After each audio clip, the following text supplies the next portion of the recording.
We always feel good about Rachel Nichols coming on the show, listening to our nonsense. As she, I told you this before, and you're very humble, so I'm just going to tell you this. Every time you're on the show, I go out amongst the peeps, and I always get at least 1 to 2 people like, I love Rachel on your show. There you go. I appreciate that. You bring the information, and we love that. I appreciate that. I, by the way, was already a fan of Ann's, but now I'm even more of a fan of Ann's after hearing that philosophy. So I'm just saying, set the tone. Set the tone. I'm going to start using that. Set the tone. Be demanding. I'm going to use that around my house. Why just not? Saying. Start today. Just saying. Thank you, Ann. So I watched Joker last night, and I had said earlier, I'm not talking just about great, but there have been 10 players in my life. I'm 60 now. 10 players in my life. I don't count Wilt because when I saw him, he was old, headband. He wasn't the same.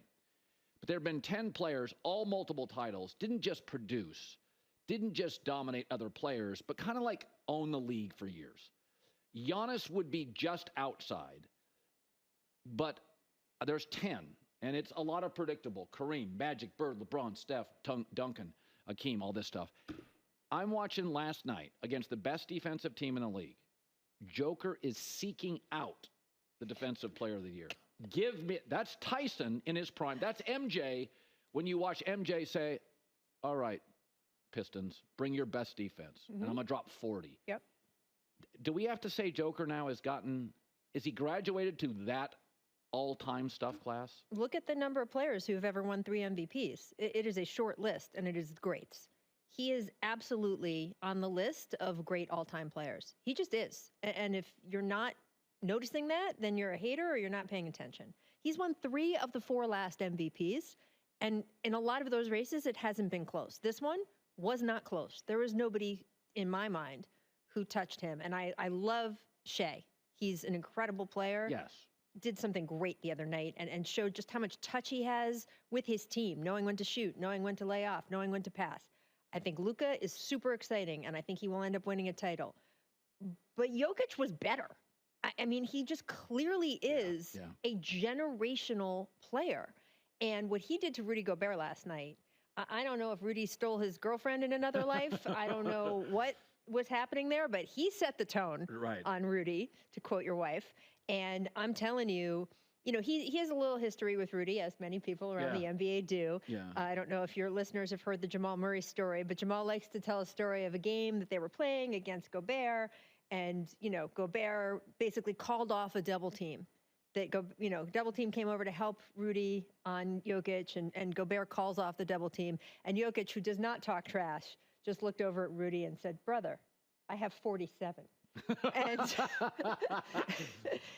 I think there's a little bit there. And Jokic got the actual MVP award in Denver last night, pregame. That wasn't shown on the main broadcast, but I think he wanted to show what he can do, and we saw it. I think the difference between Charles Barkley was great, Dirk Nowitzki was great. But the all-time greats are not only productive, they have influence on others. Michael Jordan literally made it a global league. Yep. Magic and Bird had influence over the ratings and the resurrection of the league. Steph Curry has changed the way we look at shots. Just physically changed the game. Denver now is starting, it may become a basketball team. It's always been like, it's in the mountains. Melo's like, I'm not when I play here. But beyond great is influence. And, when Draymond Green once told me, I don't know how to defend him. No. And that's the thing, by the way. Look, Rudy Gobert is not popular outside of the city he plays in, usually. Yeah. And he doesn't seem to be popular among other players in the league. And I understand some of the outrage among fans being like, he's not a 4-time Defensive Player of the Year. He's not Hakeem. He's not Ben Wallace, the 2 other guys who have reached that height. You can only vote for the people in front of you. Right. Hakeem was not on the ballot this year. Yeah. And I got to say that when you look at what Rudy did, he was the anchor of the #1 defense in the league. You look at some of the other candidates. I love Victor Wembanyama. I have been a huge proponent of him on your show. Yeah. He was not the player he was at the end of the season. Anthony Davis wasn't on the ballot either, and should have been. And look, but this is my point, is that if you look at Victor Wembanyama, if you look at Bam Adebayo, if you look at Anthony Davis, who wasn't a finalist, but a lot of people had him on the ballot, Nikola Jokic has trashed all of them. He has made mincemeat out of all of those players.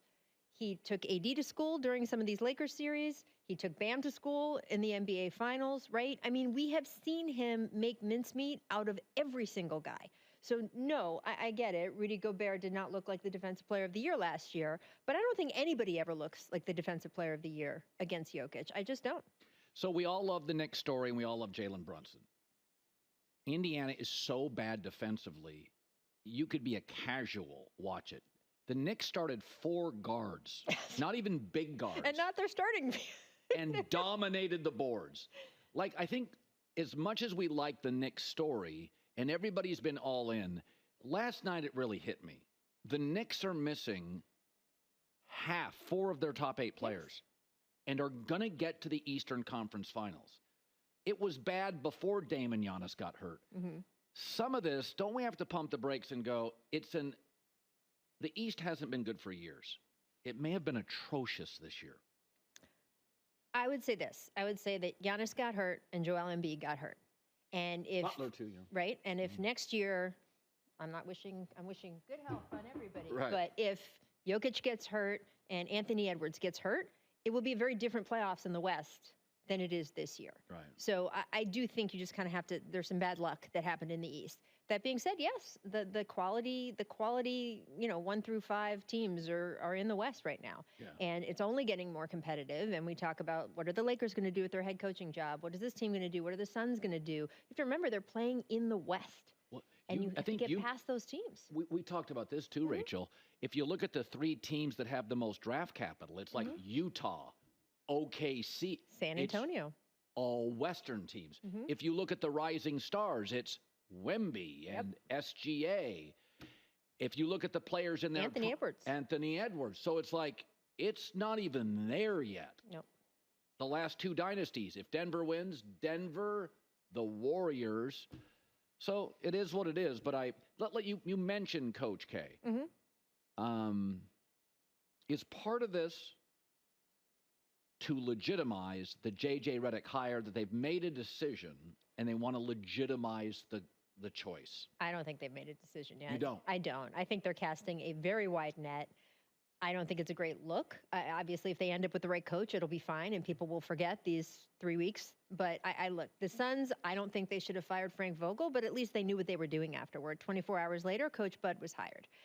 The Lakers sort of made it clear, we feel we have to get rid of Darvin, but they didn't necessarily have a clear plan of what they wanted to do afterward. And we've seen that by the fact that they've just sort of been waiting, talking to a bunch of people. We want to talk to people we haven't talked to yet, that kind of thing. I think they are still trying to figure out how to get someone in that seat who is going to both earn LeBron and AD's respect and also be a long-term coach, because the Lakers' biggest problem is that they have had 6 coaches in 13 years. And yes, they won a title in that span, but it was under some very unusual circumstances. And I would say that is not, in general, the recipe for a winning organization. Michael Malone has said many times, there were 2 different times I thought maybe I was going to get fired, and Denver management was like, nope, we're sticking with you. Eric Spoelstra has talked about the fact, he was like, oh, there was a season or 2 where I thought maybe that was it. And Pat Riley has made it clear, nope, you're our guy. And the Lakers just have not done that for their coaches. No. And it's all microwave. And look, I get it that Darvin lost LeBron and AD somewhere along the way. I mean, I was at the game where LeBron's hopping up and down, and Anthony Davis has said a couple things toward the end of the season that made it clear he didn't have as much respect for Darvin. But there was an opportunity, if management wanted to say to its stars, hey, we actually think this is the best guy available right now, in part because he's got 2 years on the job, and he can learn from that and keep nurturing these relationships. Instead, they say, okay, you don't like him? Great, he's out. But that means now they've got to figure out who else is in. JJ's never coached anywhere before. You've got a bunch of guys who would be rookie head coaches. That didn't work out so well with the Bucks. You just have a lot of candidates who no one is saying, oh my God, this is the guy. No one's screaming that. And I think they're still looking. Years ago when I worked at the other place, it was called the Hot Stove League. The Yankees, Red Sox, because of capital advantages, mostly dominated it. But it got a lot of talk, stars moving. Yeah. And I would say the NFL, when they moved their free agency period, and that combined with a lot of young general managers who are risk takers, there's a lot of movement. So it used to be the baseball hot stove was the big thing, and now the NFL is the big thing. The NBA, because we love stars and stories, gets a lot of discussion. doesn't mean this is a weak draft. So the free agency could be the thing that changes the league a little. Yeah. Lakers will be looking, Knicks will be looking. What's interesting is there are teams that have talent and stars that just need another one. And in a year where it's a weak draft, you're not getting any help there. Right. And remember, front offices get fired, so they're looking around thinking, how do I keep my job too? Give me some sense, what you've watched in the playoffs. Like a lot of these teams like OKC are going to draft their way to success. Yeah. Presti's got a long runway. Mm-hmm. Knicks, though, Miami, Philadelphia, Lakers, big brands. Do you think it's going to be a frenetic free agency period? What are you hearing with your sources? It could be. I mean, Paul George is going to be a huge question mark, right? If he just decides to re-sign and re-up with the Clippers, then that will be a big piece off the board, right? Donovan Mitchell, there's a big question of, would he ask for a trade? Would they even give him one if he wanted to? He's not going to be a free agent. If they did grant him a trade, if he asked for it, which he hasn't done, would they trade him to LA? I personally don't think that Dan Gilbert wants to do business supplying LeBron James with the guy that he thought was going to be his franchise player and hand him to LeBron. I don't think that wound has healed enough to do that. So there's just a lot of ifs in this summer. And if Paul George decides to go somewhere else, that will absolutely shake up and change the league. And if Donovan Mitchell requests a trade and goes somewhere else, that will have a shaking effect on the league. But those guys could not go anywhere. And then you could be talking about, where's DeMar DeRozan going? And then even DeMar DeRozan said yesterday, I want to stay in Chicago. So there's a lot of potential, but there's also potential for it to be very quiet. I've never had in my entire career a great first day on the job. I'm always a little nervous. I don't believe that. Oh, no, I couldn't even get my hair right when I came here. So I've had a lot of bad first days on the job. Can we see a photo? I'm no, just let's asking. Not. It was the color of your hair, actually. All right, all right. So Caitlin Clark last night, I went to the internet because I watched it. Yeah. And everybody's like, major disappointment. I'm like, she has carried women's basketball in this country for 4 to 6 weeks. Yeah. And her second half, I was like, okay, that's Caitlin. Yeah. I was just like, Wemby's the best prospect ever, had 5 turnovers, 15 points, and he's 7'4". Yeah. Look, she said it took her a while to settle in. I'm sure she was a little nervous because it matters to her because she cares, and it was her first game, and we see that from almost every rookie. She had 10 turnovers. That's the most by an WNBA rookie in her debut, but she also played a ton of minutes, more than most rookies will play, and is a huge ball handler on that team. What I saw from Caitlin Clark is that Diana Taurasi was correct in the fact that she said the competition is going to be bigger, faster, stronger, and it's going to take Caitlin Clark longer to adjust. Yeah. Diana Taurasi was also correct in the fact the second half of Diana's quote never gets reported anymore. She said, but I'm sure she'll figure it out. And that is exactly what I feel about Caitlin Clark. She will absolutely figure it out. And she's not playing on the best team. If they were, they wouldn't have the #1 pick. And they were playing against the Sun, that is expected to be a top 5 team in the WNBA. Good defensive team, yeah. The thing to remember about the WNBA as we watch Caitlin Clark's journey through her rookie year is it is a much smaller league than the NBA. So you only have 144 players. In fact, you had a bunch of the rookies who were drafted in the WNBA draft just back in April. They didn't even make the team. They were cut from the team because it is so hard to get minutes on a WNBA franchise because there's so few spots. If you are the 200th best player in the NBA, you're better than half the guys in the league. There's 450-something guys in the NBA. If you're the 200th best women's player in this country, you're not even in the league.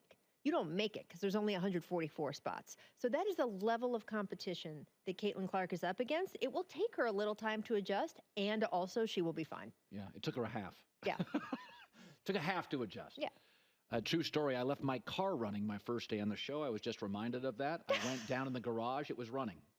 Not joking. Did anybody walk away with it? Or drive away with it? It was, I don't even know I brought it up. It was just bad. But, as I'm watching her, I'm like, I'd be nervous as heck. I mean, and by the way, everybody's gunning for her. Yes. So it's like, I don't think the league was necessarily gunning for Wemby. I think we were all fascinated. Yeah. I was like, I want to watch Wemby play. I want to watch Luka, this kid from Europe, play. Like, she's somehow weirdly polarizing. I'm like, she's going to be good. Yeah. Great to see you as always. Thank you. Hi, everybody. It's me, Uncle Colin. Subscribe here to get the latest from the herd, including exclusive behind-the-scenes videos and more, wherever you may be, however you may be watching. Thanks again for making us part of your day.